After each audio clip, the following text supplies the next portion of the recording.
चलो जी, आ जाओ। सबसे पहले प्रमोशन। जैसा कि आप लोगों को पता है, अन अकेडमी पे पढ़ाता हूं मैं। अन अकेडमी पे जब भी आप कोई सब्सक्रिप्शन लेने वाले होते हैं, उससे पहले आपको एक ऑप्शन मिलता है डिस्काउंट कोड लगाने का। तो वहां पे आपको डिस्काउंट कोड लगाना है AVS10। इससे आपको डिस्काउंट मिल जाएगा और मेरा ये बेनिफिट होगा कि आप मेरे सब्सक्रिप्शन कहलाओगे। ये हर टीचर का कोड होता है।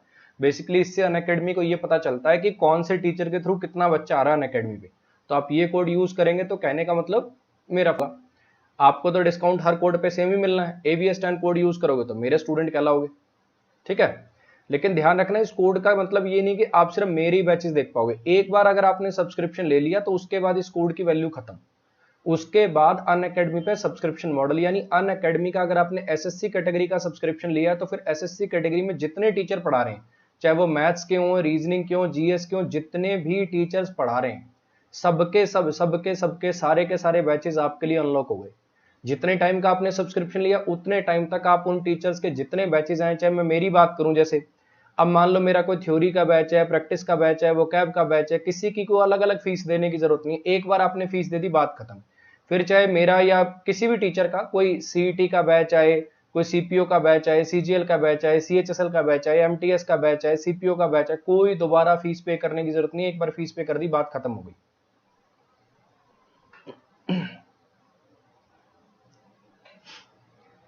ये जो एक ये टेस्ट सीरीज भी है, अगर आप कोई फ्री की चीज भी, अगर आपको कोई अनलॉक कोड मांगे तो वहां भी आप ये AVS10 कोड यूज कर सकते हो।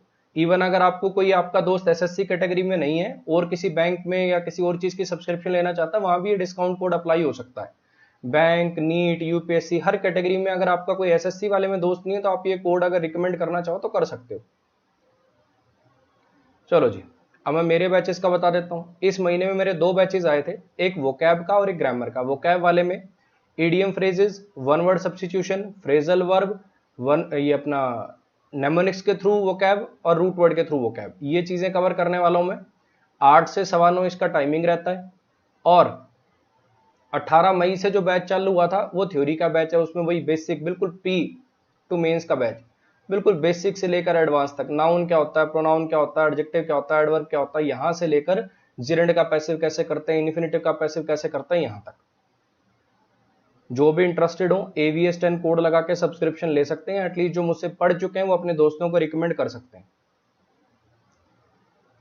प्रैक्टिस बैचेस बच्चे एक खत्म हुआ है, एक अभी आगे आने वाला है। प्रैक्टिस बैचेस भी आते रहते हैं। अगर आप मुझसे पढ़ रहे हैं तो आपको बेसिकली ये चीजें मिल जाएंगी अन अकेडमी पे। एक तो 2 महीने का, आपका एक थ्योरी का बैच, ठीक है। एक एक महीने के 2 वोकैब के बैच। आप 2 महीने वोकैब कह सकते हैं। एक महीने वाला अभी चल रहा है, एक आगे आ जाएगा। जब तक आप ये वाला खत्म करोगे तब तक एक आगे आ जाएगा। और 2 प्रैक्टिस बैच अभी पड़े हैं और एक प्रैक्टिस बैच और आगे आ जाएगा। यानी आपकी practice plus vocab plus grammar सारा का सारा यहीं कवर हो जाएगा आपकी क्लासेस के अंदर ही। चलो जी, आ जाओ।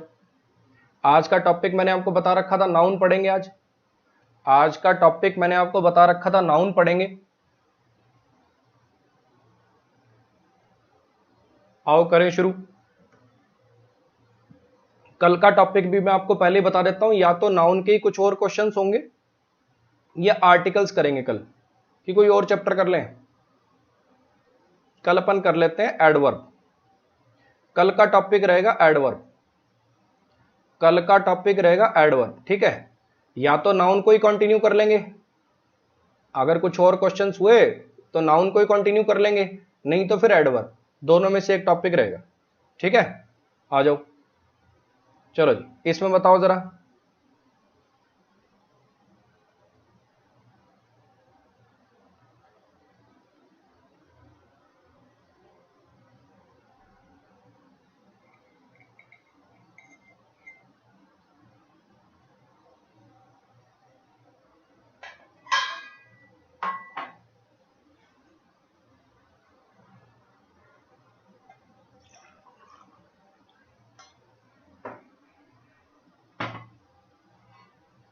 बहुत बढ़िया।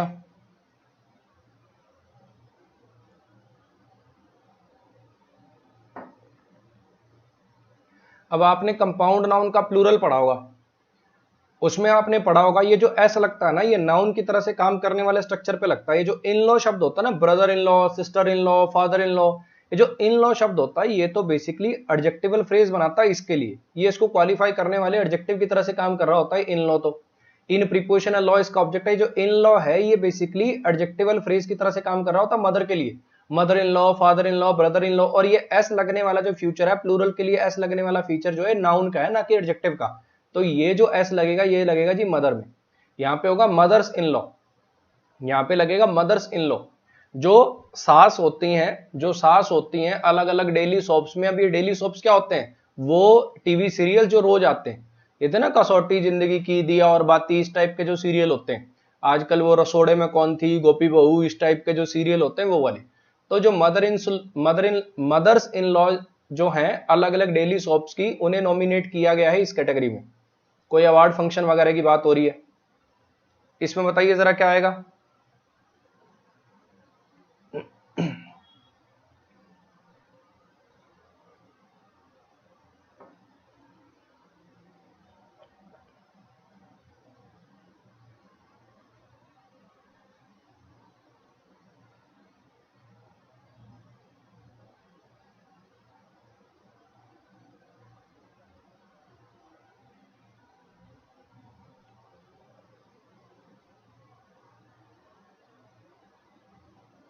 हाँ जी, इसमें बताइए जरा।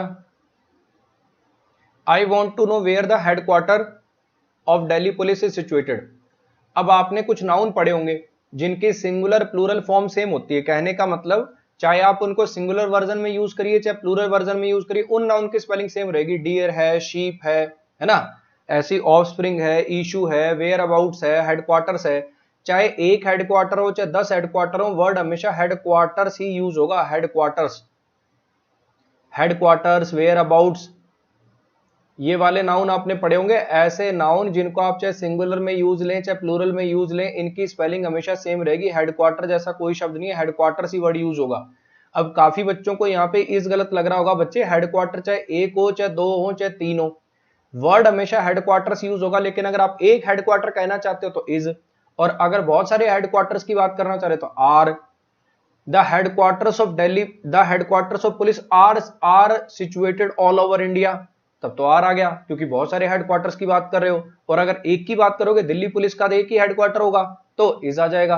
वर्ब सिंगुलर प्लूरल दोनों टाइप की आ सकती है, डिपेंड करता है कि आप कितने हेडक्वार्टर्स को रेफर करना चाह रहे हो। लेकिन शब्द चाहे एक हेडक्वार्टर हो चाहे 20 हो चाहे 50 हो, शब्द हमेशा हेडक्वार्टर्स ही यूज होगा। नेक्स्ट पे आ जाइए, इसमें बताइए जरा।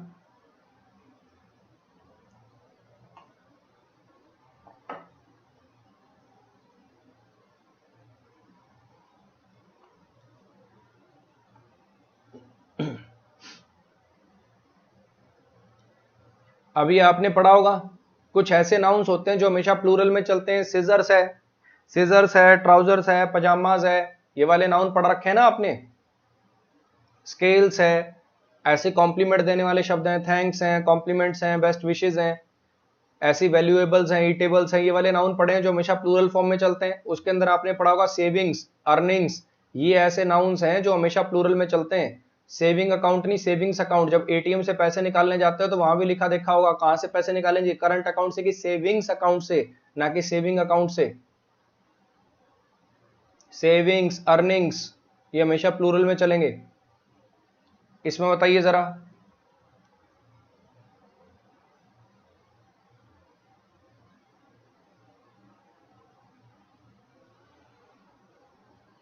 ये जो प्रैक्टिस बैच है, देखो समझो इसका मकसद क्या है। आपने ये सारी चीजें पढ़ रखी हैं, ठीक है। अब वो जो आपने चीजें पढ़ रखी हैं, क्या आप वही चीजें कोई नया सेंटेंस देखोगे तो वहां पे आइडेंटिफाई कर पाओगे क्या, वहां पे लगा पाओगे क्या, यही जानना इस प्रैक्टिस बैच का मकसद है। समझ में आ रही है। आज नाउन चैप्टर है, नाउन चैप्टर हल्का है तो इसमें कोई ज्यादा है नहीं, कोई बताने वाली बातें, सिंपल सी बातें। ये नाउन प्लूरल है, ये नाउन सिंगुलर है, अच्छा दो अपोस्ट्रोफी है, साथ मत लगाओ, ये वो इस टाइप की बातें हैं इसके अंदर। लेकिन इस प्रैक्टिस बैच का जो मकसद है वो मकसद ये है कि आपने जो चीजें पढ़ रखी हैं क्या आप उनको नए सेंटेंसेस पे अप्लाई कर पाओगे। क्योंकि पेपर में वही सेंटेंसेस आने जरूरी थोड़ी है जो आपने कोर्स के अंदर पढ़े, है ना। कोई एक आधा सेंटेंस मैच कर गया बाय चांस तो बात हो रहा है, नहीं तो सेंटेंसेस तो अलग ही आएंगे। तो क्या आप पढ़े हुए कॉन्सेप्ट्स को नए सेंटेंसेस पे लगा पाते हो, यही एबिलिटी को टेस्ट करना इस प्रैक्टिस बैच का मकसद है। तो यहां पे आपने पढ़ रखा होगा कि अगर दो नाउन्स का पोजीशन किसी सिंगल चीज पर है, अगर दो नाउन का पोजीशन किसी सेम चीज पर है, जैसे धनंजय और मृत्युंजय, इन दोनों का ये एक ही अकाउंट है, ये जो ज्वाइंट अकाउंट है इन दोनों का, ये दो नाउन्स का जब पोजीशन एक ही चीज पर होता है, क्लास में आपको मैं सेंटेंस करा था सचिन एंड सहवाग पार्टनरशिप वाला, है ना। तो यहाँ पे धनंजय और मृत्युंजय दोनों का ज्वाइंट अकाउंट एक ही है, तो भैया ये अपोस्ट्रोफी एस एक ही बार लिखते हैं, दो बार लिखने की जरूरत नहीं, बाद वाले नाउन पे लगा दिया करो बस। दो बार अपोस्ट्रोफी एस तब लगाते हैं जब अलग अलग चीजें हो। कहने का मतलब उसका अकाउंट अलग है और उसका अकाउंट अलग है, दोनों का इकट्ठा रेफर करना हो ना, मतलब दो बार वर्ड ना लिखना हो। मतलब धनंजय का अकाउंट और मृत्युंजय का अकाउंट फ्रीज कर दिया, दोनों का एक अकाउंट ना हो, मान लो अलग अलग अकाउंट हो, तो क्या लिखेंगे, Dhananjay's and Mrityunjay's account, Dhananjay's and Mrityunjay's account got seized, ऐसे लिखेंगे कि धनंजय और मृत्युंजय का अकाउंट सीज हो गया। दोनों पे अपोस्ट्रोफी एस आएगा क्योंकि दोनों के अकाउंट अलग अलग है, लेकिन ज्वाइंट अकाउंट तो एक ही होता है। इससे मुझे पता चल गया दोनों का एक ही है, तो फिर मैंने मृत्युंजय पे अपोस्ट्रोफी एस रहने दिया, उस पे नहीं। दो जगह अपोस्ट्रोफी एस लगाओगे तो इसका मतलब हो जाएगा दोनों अलग अलग अकाउंट है, लेकिन ज्वाइंट से पता चल गया एक ही। इसमें बताइए जरा,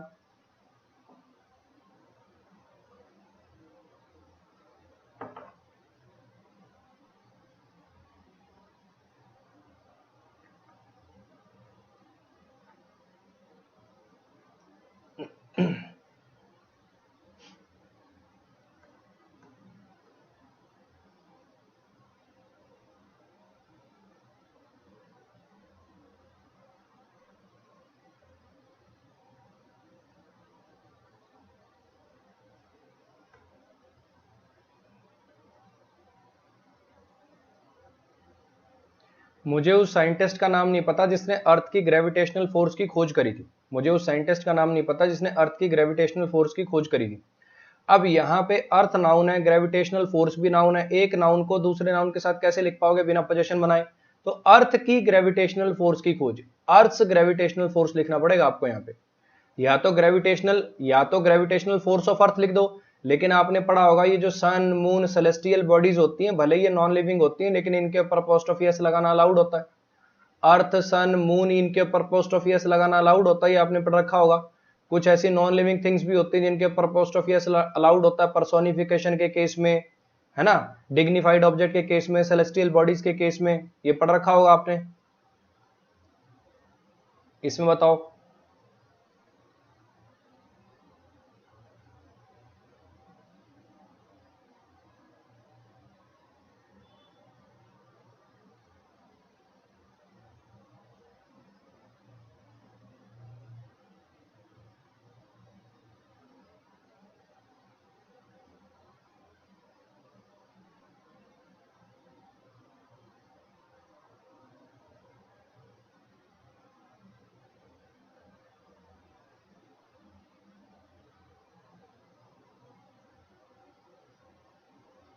हम में से बहुत सारे लोग नहीं जानते वो जो अर्थक्वेक आया था, वो जो भूकंप आया था, उसका एग्जैक्ट कारण।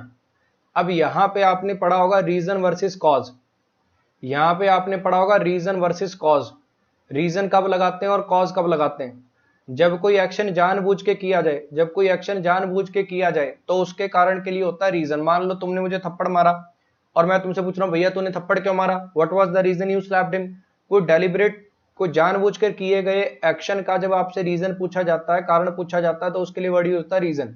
अब ये अर्थ को एक फ्लड, ये तो अपने आप आते हैं, हाँ क्या ना, नेचुरल हैपनिंग्स होती हैं, तो उनके लिए जब कारण शब्द का यूज किया जाता है तो उसके लिए वर्ड यूज किया जाता है कॉज। नेक्स्ट आ जाइए,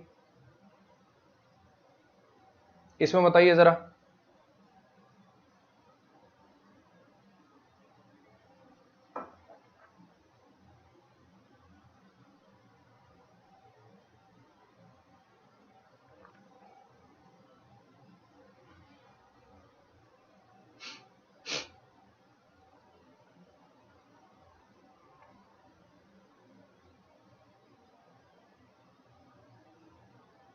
अब आपने पढ़ा होगा कुछ ऐसे नाउन्स होते हैं, कुछ ऐसे नाउन्स होते हैं जिनकी सिंगुलर प्लूरल फॉर्म सेम होती है। पढ़ा होगा मीन्स है, वेजेस है, अभी जैसे पीछे हेडक्वार्टर्स गया, वेयर अबाउट्स गया, मीन, मीन अगर लिख दोगे ना तो मीन वर्ड भी वैसी बात नहीं है गलत है, लेकिन मीन क्या हो सकता है, मीन एक एडजेक्टिव के रूप में यूज हो सकता है, मतलब ही। मीन वर्ब भी हो सकती है, they mean to say that, they mean to say that, वो उनके कहने का मतलब ये है। अच्छा, मीन नाउन भी होता है, लेकिन तब उसका मतलब चेंज हो जाता है। मीन जब नाउन होता है तब उसका मतलब एवरेज हो जाता है। जब इसका मतलब संसाधन होता है, जब इसका मतलब संसाधन या रिसोर्सेज होता है, जब इसका मतलब रिसोर्सेज, सैलरी, ये सब होता है, तब हमेशा वर्ड मीन्स यूज होता है, ना कि मीन। तो यहां पे हिज मीन नहीं, हिज मीन्स लिखना पड़ेगा आपको। नेक्स्ट पे आ जाइए, इसमें बताओ जरा।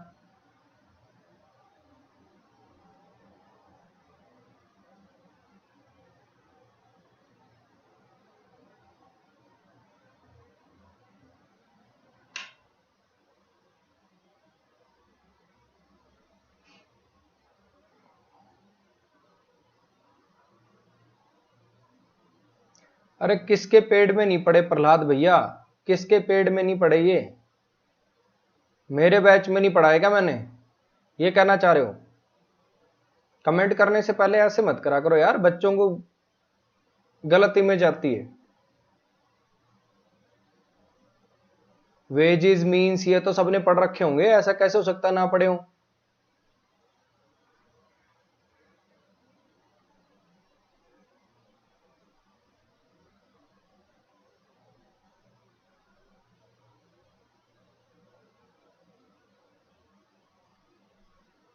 हाँ जी। अब ये ब्रेथरन वर्ड का मीनिंग आपको पता होगा। ब्रेथरन वर्ड का मीनिंग क्या होता है? एक तो चर्च वगैरह में, जब चर्च वगैरह में आप बेसिकली कहते हो ना, आओ भाइयों, आओ सब भाइयों प्रेयर करने चलते हैं, जो चर्च वगैरह के अनुयायी होते हैं, उन सबके ग्रुप को जब वो सबके सब इकट्ठों को रेफर करना होता है ना, चलो आओ भाइयों प्रेयर करने चलते हैं, तो वहां पे ब्रेथरन वर्ड का यूज होता है। या फिर एक सोसाइटी में रहने वाले, इकट्ठे रहने वाले लोगों को, एक सोसाइटी में इकट्ठे रहने वालों को ब्रेथरन कहते हैं। ब्रेथरन के दो मतलब होते हैं, ब्रेथरन के दो मतलब होते हैं। एक तो मतलब होता है चर्च के जो अनुयायी होते हैं, चर्च के जो फॉलोअर्स होते हैं, उन सबको इकट्ठा जब रेफर करना होता है, चलो भाइयों आज बाहर चलते हैं, चलो भाइयों आज प्रेयर करते हैं, वो वाले में ब्रेथरन वर्ड का यूज होता है। या फिर ब्रेथरन का मतलब होता है एक सोसाइटी में इकट्ठे रहने वाले लोग। तो यहाँ पे उस लोकेलिटी में, सोसाइटी में इकट्ठे रहने वाले लोगों का मतलब है। और ये जो ब्रेथरन शब्द है ये अपने आप में प्लूरल होता है, इसमें एस लगाने की जरूरत नहीं होती। ये ब्रेथरन शब्द अपने आप में ही प्लूरल होता है, यहाँ पे एस लगाने की जरूरत नहीं होती।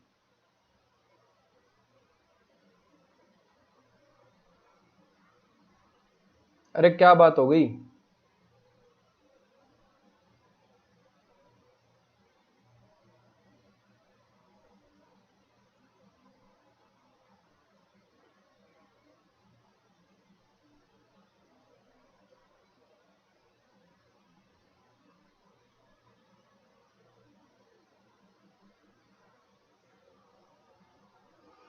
डैगर्स ड्रॉन जो होता है, डैगर्स ड्रॉन का मतलब होता है, डैगर होता है जैसे चक्कू, हमेशा इनके तो चक्कू तलवार ही निकले रहते हैं, मतलब इनकी हमेशा आपस में लड़ाई रहती, इनकी हमेशा आपस में लड़ाई रहती, ये मतलब है इसका।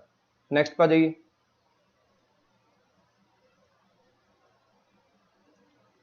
अन अकेडमी पे जो रात को 10 बजे क्लास होती है बच्चे, वो लास्ट वीक में नहीं होती, 1 तारीख से फिर से शुरू हो जाएगी। अन अकेडमी वाली रात की 10 बजे वाली क्लास 1 तारीख से फिर शुरू हो जाएगी।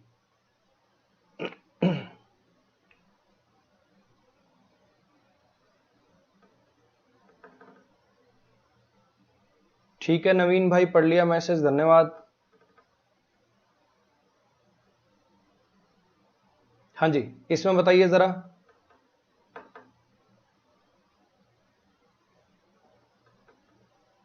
हाँ जी, इसमें बताइए।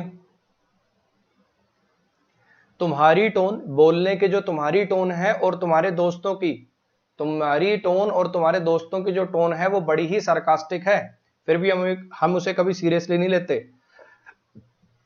अब यहां पे एक बात बताओ, तुम्हारी टोन, तुम्हारा तो टोन के ऊपर पोजेशन बन गया योर लिख के।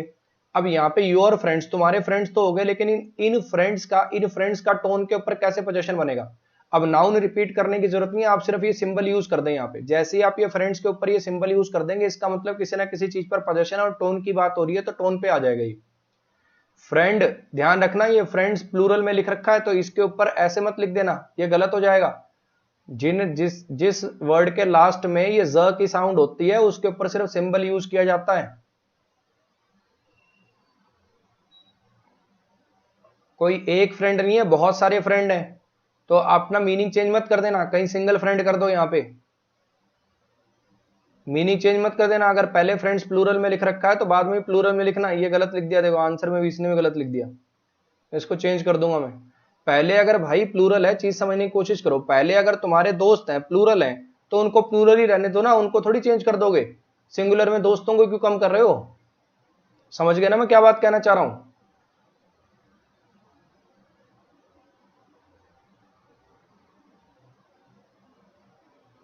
हाँ जी, इसमें बताइए जरा।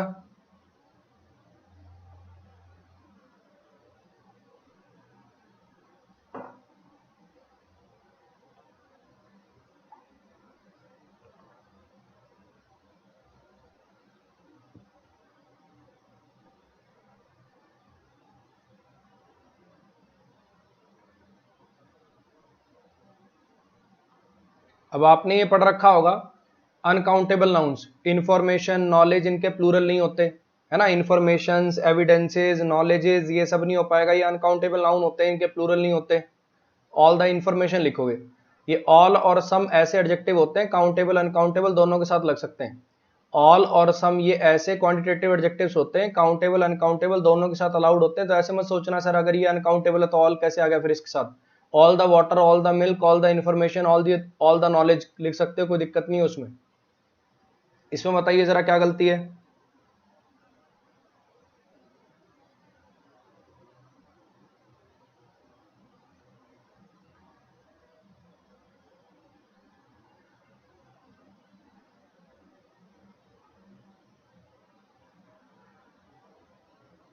इसमें बताओ जरा।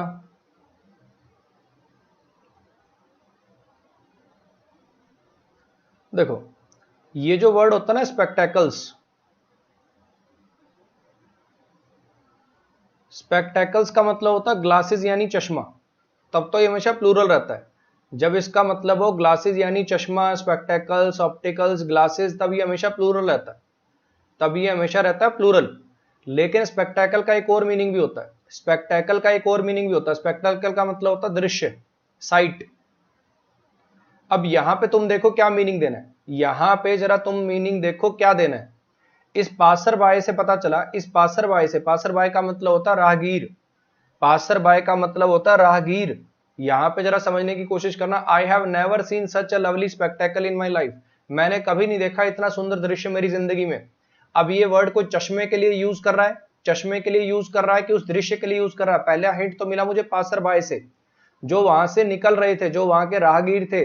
राहगीर बताओ चश्मा पड़ा देखेगा कि वो दृश्य देख के बोल रहा होगा? और दूसरी बात अ लिखा हुआ है यहाँ पे। अब पेयर ऑफ स्पेक्टेकल्स होता अगर चश्मे की बात हो रही होती तो यहां से मुझे हिंट मिल गया कि शायद ये उस दृश्य की बात कर रहा है, तो यहां पे अ स्पेक्टेकल लिखोगे आप। कहानी आगे समझ में? नेक्स्ट पे आ जाइए।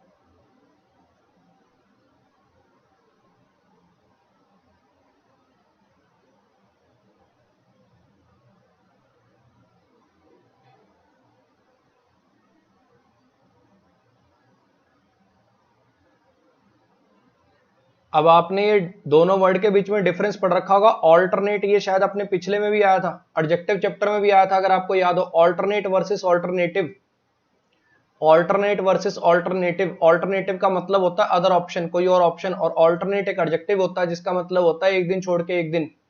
ये एक एडजेक्टिव होता है, ये एक नाउन की तरह से काम करता है। अब यहाँ पे नो लिखा हुआ है, तो यहाँ पे आगे क्या लिखना है आपको? एडजेक्टिव चाहिए कि नाउन चाहिए? यहाँ पे आपको नाउन चाहिए। तुम्हारे पास और कोई चारा नहीं है, तुम्हारे पास और कोई ऑप्शन नहीं है, तो यहाँ पे ऑल्टरनेटिव लिखना पड़ेगा आपको। नेक्स्ट पे आ जाइए। इसमें बताओ जरा।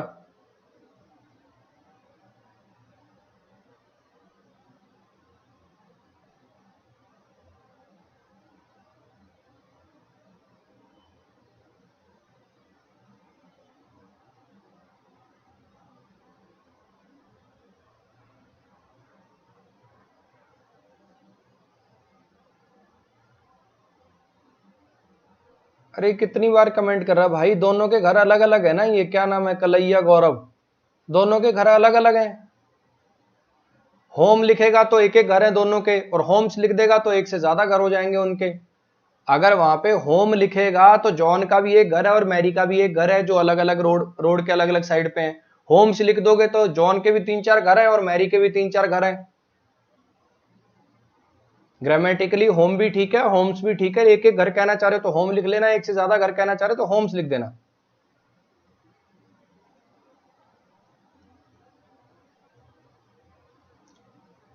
वुमेन वर्सेस फीमेल, अब समझना है जो फीमेल शब्द है ये एडजेक्टिव होता है और इसका काम होता है किसी चीज का जेंडर बताना। ये एडजेक्टिव होता है, इसका काम होता है किसी चीज का जेंडर बताना। समझना जरा, female coach, female doctor, female teacher, ऐसे करके। और जब ये फीमेल शब्द नाउन होता है ना, जब ये फीमेल शब्द नाउन होता है तब इसका मतलब होता है, जब आप डिक्शनरी में टाइप करोगे फीमेल और उसका पार्ट्स ऑफ स्पीच जब नाउन दिया होगा तो उसकी डेफिनेशन दी होगी ऑर्गेनिजम्स की वो क्लास, ऑर्गेनिजम्स की वो श्रेणी, ऑर्गेनिजम्स की वो श्रेणी जो एग्स प्रोड्यूस करने में या यंग वंस को प्रोड्यूस करने में सक्षम हो। तो यहां पे एक घर की 3-4 औरतों के लिए, उनके लिए नहीं लगता। जब फीमेल नाउन की तरह से काम करेगा तो पूरी की पूरी नारी जाति को रिप्रेजेंट करता है। एक घर की 4-5 औरतों के लिए, बस में बैठी 4-5 औरतों के लिए फीमेल्स नाउन की तरह से काम नहीं करेगा। अगर यहाँ पे नाउन की तरह से काम लेना तो विमेन लिख दीजिए, लेडीज लिख दीजिए, गर्ल्स लिख दीजिए, ये सब इन सब चीजों का यूज में लो। नेक्स्ट पे आ जाइए, इसमें बताओ जरा।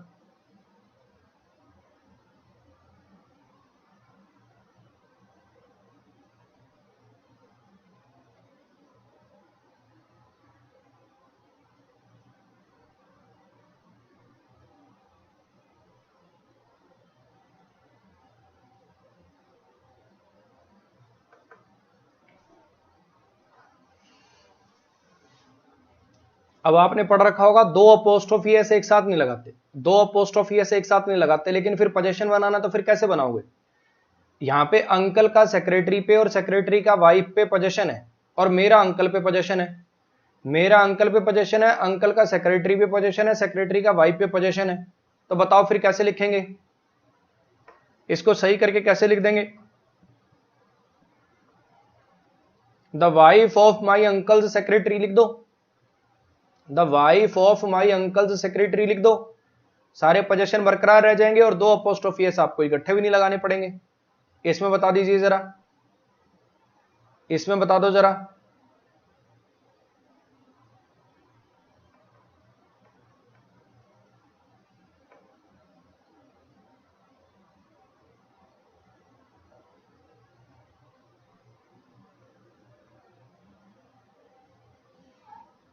जो दो भाई थे उन्होंने मदद करी एक दूसरे की होमवर्क में।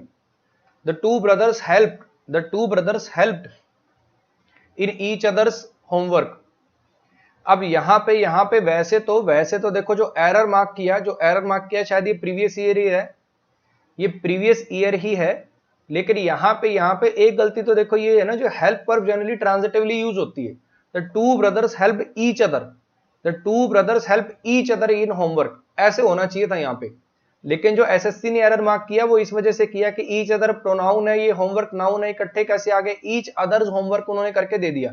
लेकिन अगर मैं सही बात करूं तो इस सेंटेंस को लिखना ऐसे ज्यादा ठीक रहता, the two brothers helped each other in their homework, the two brothers helped each other in each others homework, ऐसा कुछ लिखते तो ज्यादा अच्छा रहता, ऐसा कुछ लिखते तो ज्यादा अच्छा रहता। आपको पेपर में आ जाए तो आप यही मार्क कर लेना, लेकिन हेल्प वर्ब को ऑब्जेक्ट देना ज्यादा बढ़िया रहता। अगर इसी सेंटेंस को मैं ऐसा लिखता, the two brothers helped each other in their homework, the two brothers helped each other in each others homework, ऐसा लिखते तो ज्यादा अच्छा रहता। हेल्प वर्ब को ऑब्जेक्ट भी मिल जाता और ये बात भी कन्वे हो जाती। पेपर में आ जाए तो आप भी भले ये मार्क कर लेना, लेकिन ये सेंटेंस कोई दम वाली बात नहीं है, इसमें और गड़बड़े हैं, इसको चैलेंज किया जा सकता है। इसलिए मुझे नहीं लगता एसएससी दोबारा कभी ऐसा ऑप्शन देगा। हेल्प वर्ब ट्रांजिटिव है। अगर एक बात बताओ, मैं सीधा लिख के दे दूं आई हेल्प्ड, ये चलेगा? ये किसी सवाल का जवाब हो फिर तो चल जाएगा, उसकी मदद किसने करी थी जी, आई हेल्प्ड मैंने करी थी, वरना तो नहीं चल पाएगा। सिंगल स्टेटमेंट में तो आई हेल्प्ड नहीं चल पाएगा, लिखना पड़ेगा ना I helped Rohan, I helped her, I helped him, I helped Rajat. तो इसको ऑब्जेक्ट चाहिए कि नहीं चाहिए, यहाँ पे इसने बिना इसके छोड़ दिया।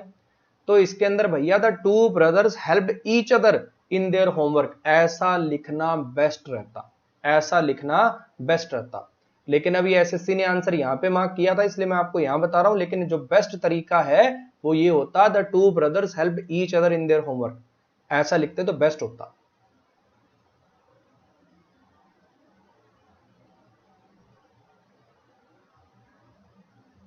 इसमें बताइए जरा। और कल वाला ना यार मैं पीडीएफ डालना भूल गया था, कल की और आज की दोनों की इकट्ठी डाल दूंगा। कल वाली क्लास की मैं वो टेलीग्राम ग्रुप पे पीडीएफ डालना भूल गया था, दोनों इकट्ठी ही आज डाल दूंगा मैं, ठीक है। जिस भी बच्चे को ये चाहिए होती है, जिस भी बच्चे को ये चाहिए होती है पीडीएफ वगैरह, इसी वीडियो के डिस्क्रिप्शन में मेरे टेलीग्राम का और मेरे फेसबुक ग्रुप का लिंक है, वहां पे आप उनको सब्सक्राइब कर लो, या जो भी उनमें ज्वाइन होना होता है वैसे हो जाओ, ताकि आपको लिंक्स भी मिल जाए और ये पीडीएफ वगैरह मिल जाए। हाँ जी, इसमें बताइए जरा। इसमें कम से कम 1.5 साल लगेगा। अब ये 1.5, ये 1 से ज्यादा हो गया जी, 1 से ज्यादा कुछ भी हो जाता है तो वो नाउन प्लूरल की तरफ चला जाता है। 1.5, आगे ये 1 से ऊपर कुछ भी निकल गया तो वो नाउन प्लूरल हो जाएगा। अब यहाँ पे ईयर्स आएगा। नेक्स्ट पे आ जाइए।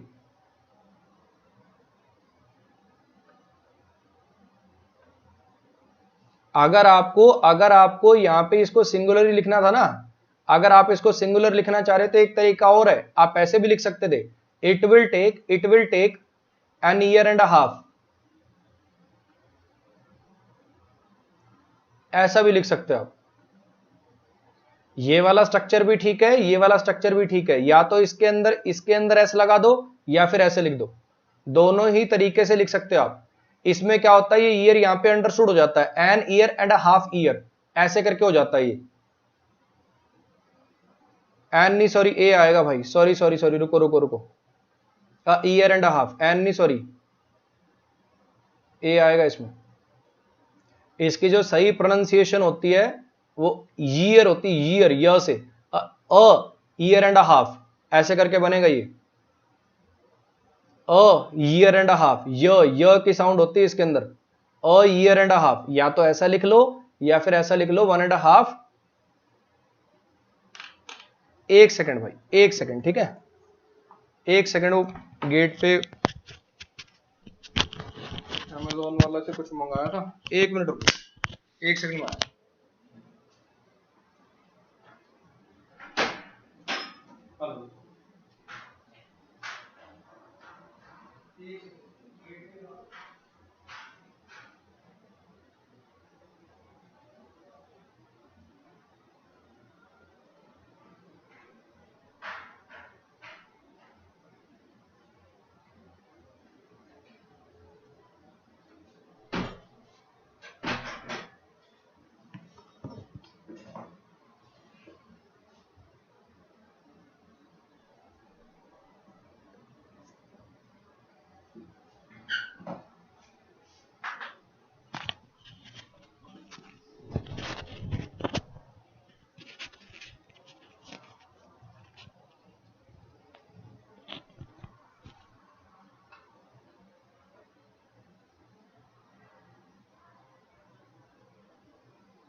हाँ जी, चलो जी आगे आ जाओ।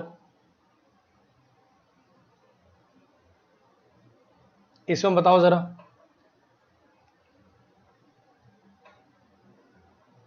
इसमें बताओ जरा।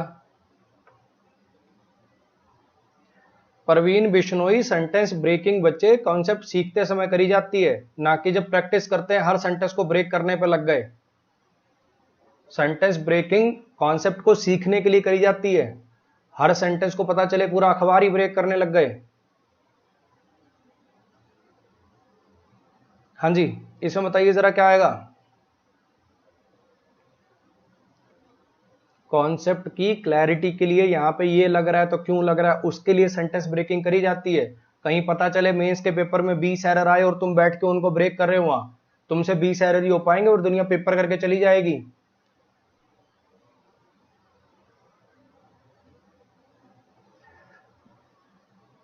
ये उसी टाइप का नाउन है बच्चे। ऐसे नाउन जो हमेशा प्लूरल में चलते हैं, सीजर्स हो गया, ट्राउजर्स हो गया, पैंट्स हो गया, पजामास हो गया, ये वही है।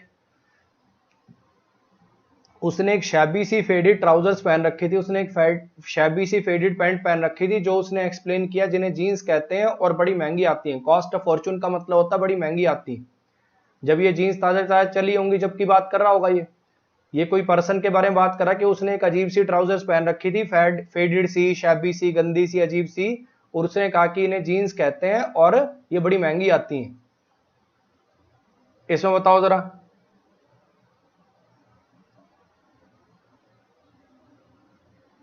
हाँ जी, इसमें बताइए।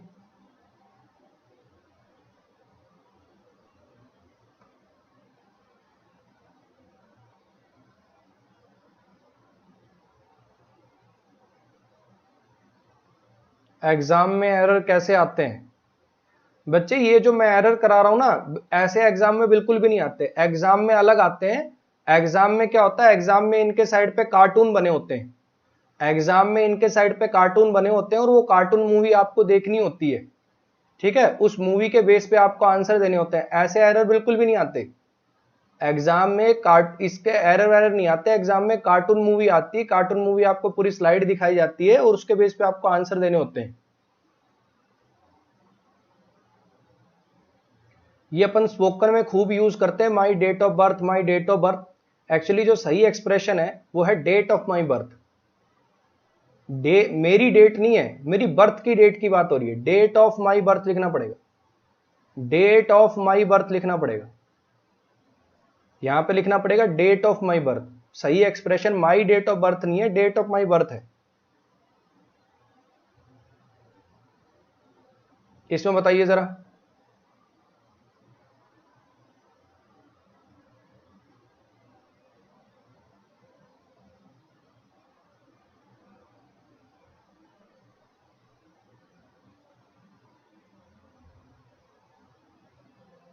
अब भाई पूछ रहा है एग्जाम में एरर कैसे करनी है। भैया जहां पे एरर हो वहां मार्क कर दो। चैप्टर पढ़ रखे होंगे, कॉन्सेप्ट पढ़ रखे होंगे तो देखना आ जाएगा, दिखना आ जाएगा।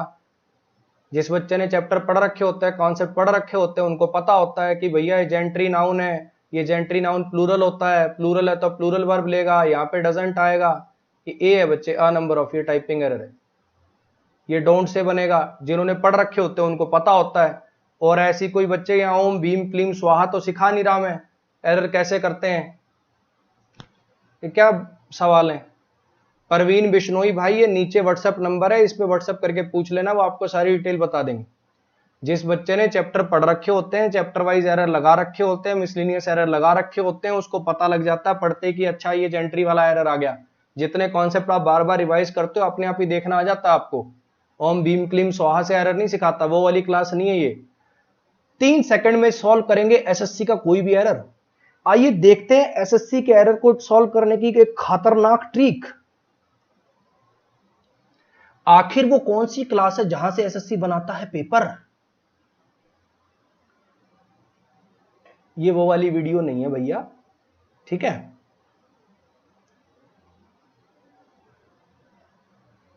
चलो जी, इसमें बता दो जरा।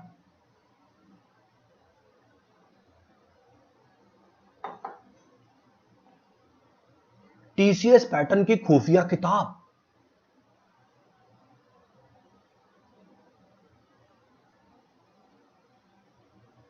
टॉपर से जाने कौन से हैं सीक्रेट सोर्स जहां से आते हैं एरर। बिना पैसेज पढ़े कैसे दिए जाते हैं पैसेज के सवालों के जवाब। इस वीडियो को देखने के बाद प्रीपोजिशन हो जाएगा आपका गुलाम।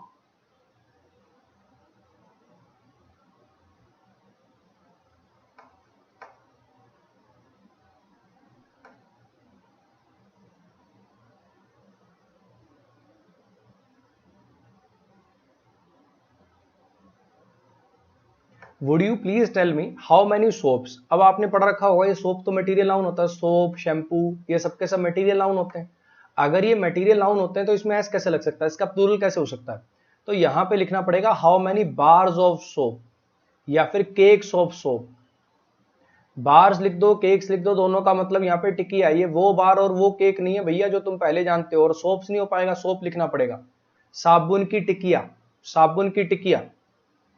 नेक्स्ट पे आ जाइए, इसमें बता दो जरा। अब ये वोकैब के 4-5 सवाल हैं, बताओ जरा।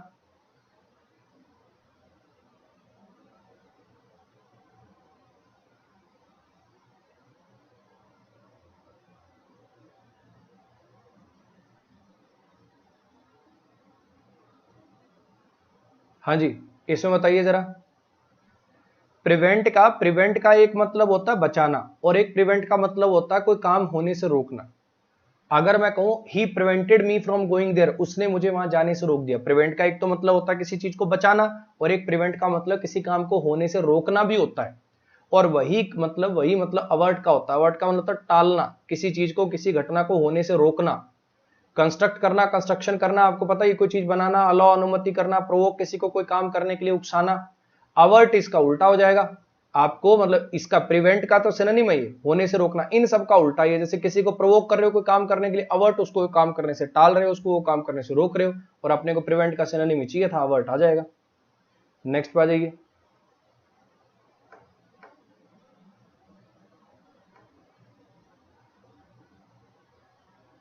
इसका एंटोनिम बताइए, इसका उल्टा बताइए। ब्रॉड का उल्टा, ब्रॉड का उल्टा।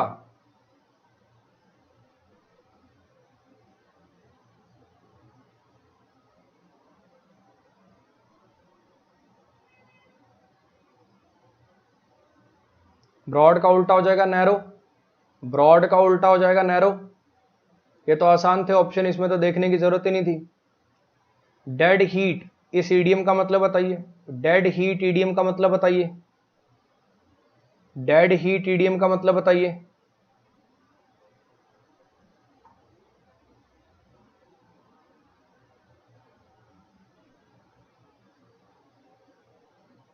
डेड हीट ईडियम का मतलब बताइए।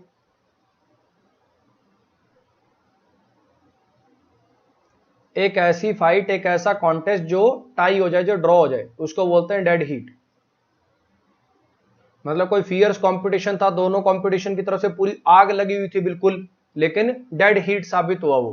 कहने का मतलब लास्ट में उसमें कोई मजा नहीं आया। कहने का मतलब वो कॉन्टेस्ट जो हो गया वो ड्रॉ हो गया। Refusal to obey orders, orders ना मानना, ऑर्डर्स ना मानना, ऑर्डर्स ना मानना। कंप्लाइंस, एडहेरेंस, ओबियंस, ये सबके सब तो ऑर्डर मानना।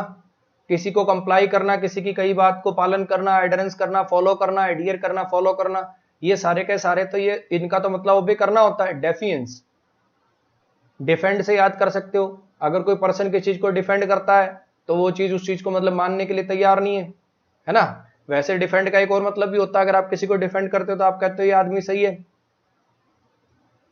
डेफिएंस का मतलब होता है जब आप ओपनली किसी चीज को मानने से इनकार कर देते हो। इनमें से कौन सा वर्ड है जिसकी स्पेलिंग गलत है? इनमें से कौन सा वर्ड है जिसकी स्पेलिंग गलत है? अरे आयुष झा, कितनी बार कमेंट करेगा बावले। इनका नेट बढ़िया चल रहा होगा, इनके पास वीडियो तेज आ रही होगी, इसलिए वो आंसर करे। कितनी बार कमेंट करेगा? पागल हो जाते हो क्या एक बार में? हाँ जी, इनमें से कौन सा वर्ड है जिसकी स्पेलिंग गलत है? ट्रेजर की स्पेलिंग गलत है बच्चे। टर्मनेंट होती है बच्चे इमली, टर्मनेंट बच्चे इमली होती है। टर्मोइल जैसे होता है ना, भूकंप चक्कर से आते हैं जैसे, वो वाला हलचल, भूकंप जैसे आता है, टर्मोइल आ गया। ट्रूथफुल आपको पता ही है, सच्चा होना। अब आप अपने मार्क्स कमेंट करके बताओ मुझे एक बार, अपने मार्क्स कमेंट करके बताओ जरा। कल की और आज की पीडीएफ दोनों में इकट्ठी डाल दूंगा मैं टेलीग्राम पे, ठीक है? कल की और आज की पीडीएफ दोनों इकट्ठी डाल दूंगा मैं।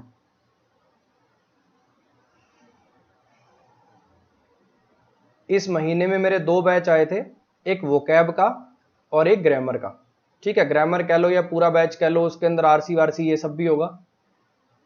एक 18 मई को तो पूरा कंप्लीट बैच आया था, जिसके अंदर नाउन क्या होता है, प्रोनाउन क्या होता है, एडजेक्टिव क्या होता है, बिल्कुल बेसिक से शुरुआत करके बढ़िया लेवल तक लेके जाऊंगा इसको।